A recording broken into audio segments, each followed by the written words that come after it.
بسم اللہ الرحمن الرحیم نحمدہ ونصلی ونسلم علی رسولہ الکریم اما بعد فاعوذ باللہ من الشیطان الرجیم بسم اللہ الرحمن الرحیم۔ آج ہم بات کرنے والے ہیں کہ حضرت حمزہ رضی اللہ تعالیٰ عنہ کو کس طرح شہید کیا گیا۔ حضور اقدس صلی اللہ علیہ وسلم کے چچا حضرت حمزہ رضی اللہ تعالیٰ عنہ غزوہ احد میں شہید ہو گئے اور بدبخت کافروں نے آپ کے کان ناک وغیرہ اعضاء کاٹ دیے، سینہ چیر کر دل نکالا اور طرح طرح کے ظلم کیے۔ لڑائی کے ختم پر حضور اقدس صلی اللہ علیہ وسلم اور دوسرے صحابہ رضی اللہ تعالیٰ عنہ شہیدوں کی لاشیں تلاش فرما کر ان کی تجہیز و تکفین کا انتظام فرما رہے تھے۔ حضرت حمزہ رضی اللہ تعالیٰ عنہ کی اس حالت میں دیکھا نہایت صدمہ ہوا اور ایک چادر سے ان کو ڈھانک دیا۔ اتنے میں حضرت حمزہ رضی اللہ تعالیٰ عنہ کی حقیقی بہن حضرت صفیہ رضی اللہ تعالیٰ عنہ تشریف لائی۔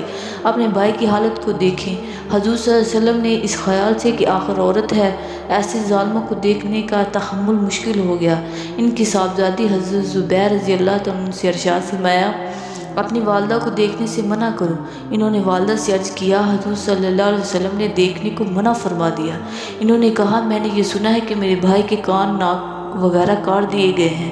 اللہ کے راستے میں یہ کون سی بڑی بات ہے، ہم اس پر راضی ہیں، ہم اللہ سے ثواب کی امید رکھتی ہوں، انشاءاللہ صبر کروں گی۔ حضرت زبیر رضی اللہ تعالیٰ نے حضور صلی اللہ علیہ وسلم سے جا کر اس کلام کو ذکر کیا تو حضور صلی اللہ علیہ وسلم نے اس جواب کو سن کر دیکھنے کی اجازت عطا فرما کر دیکھا، انا للہ و انا الیہ راجعون پڑھا، اس کے لیے استغفار اور دعا کی۔ ایک روایت میں غزوہ احد میں یہاں لاشیں رکھی ہوئی تھی، ایک عورت تیزی سے آ رہی تھی۔ حضور صلی اللہ علیہ وسلم نے فرمایا، دیکھو عورت کو روکو۔ حضرت زبیر رضی اللہ عنہ کہتے ہیں، میں نے پہچان لیا کہ میری والدہ ہے، میں جلدی سے رکنے کے لیے بڑا مگر وقوفی تھی، ایک گھونسا مارا، کہا پرے ہٹ۔ میں نے کہا حضور صلی اللہ علیہ وسلم نے منع فرمایا تو فوراً کھڑی ہوگی۔ اس کے بعد 2 کپڑے نکالے اور فرمایا، میں نے اپنے بھائی کے کفن کے لیے لائی تھی، میں ان کے انتقال کی خبر سن چکی تھی، ان کپڑوں میں اس کو کفنا دینا۔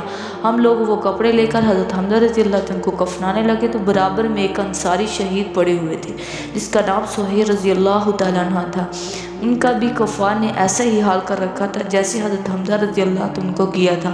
ہم اس بات سے شرم آئی کہ حضرت حمزہ رضی اللہ عنہ کو 2 کپڑوں میں کفن دیا جائے، انصاری کے پاس ایک بھی نہ ہو، اس لیے ہم نے دونوں کے لیے ایک ایک کپڑا تجویز کر دیا، مگر ایک کپڑا ان میں بڑا تھا، دوسرا چھوٹا تھا۔